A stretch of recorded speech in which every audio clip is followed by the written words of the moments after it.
Update sa unit. Ayan. Nalagyan ko na siya ng railing. Tapos dito nilagyan ko pa siya ng railing para kung sakaling maglagay ka ng stand.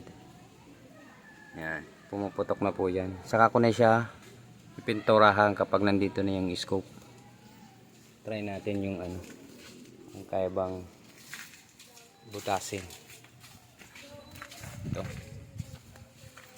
Ayan. Lagay ko lang yun dito.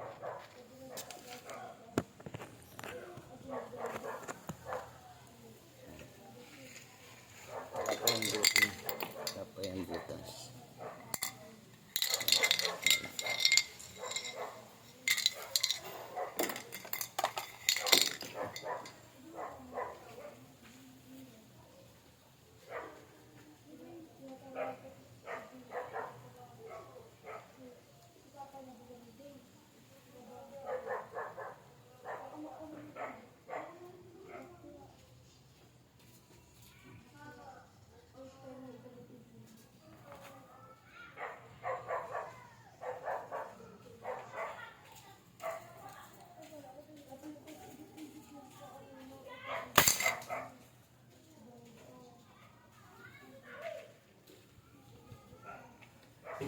So, ayan, tingnan natin ito.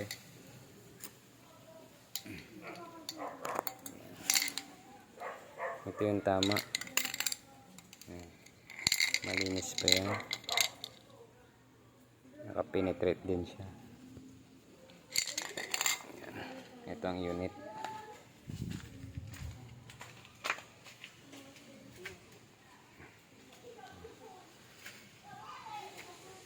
Yan, bossing. Salamat.